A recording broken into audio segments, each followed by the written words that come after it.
The German government has agreed to a €40 billion, £34.2 billion, deal to help workers and companies as part of plans to end the use of brown coal power plants by 2038. The deal, which was announced by Economic Minister Peter Altmaier today, is part of a package of measures which will enable Europe's largest economy to cut fossil fuel emissions to 55% of their 1990 levels by 2030.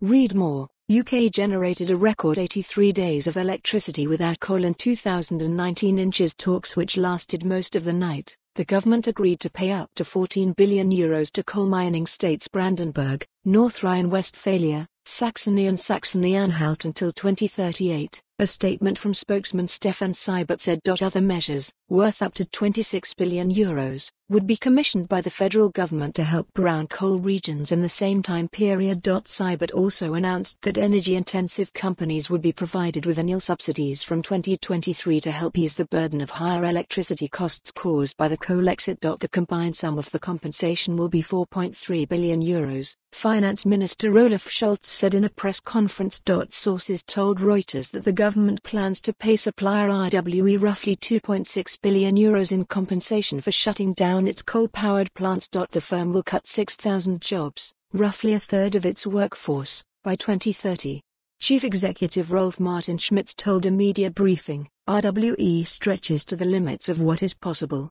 We will bear the majority of the burden the German government demands for the coal phase-out.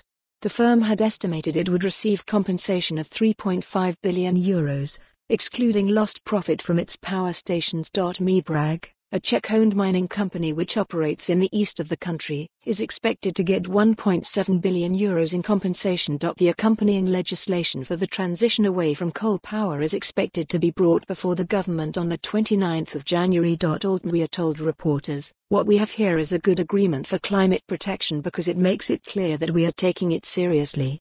Read more. Coal-powered generation set for record fall in 2019. Brown coal, or lignite, is considered the most harmful form of coal in terms of emissions, in part due to its low heat content, which means more must be burned. The substance makes up 19% of Germany's electricity capacity. Sign up to City AM's midday update newsletter, delivered to your inbox every lunchtime. For more on this story, visit the news article link.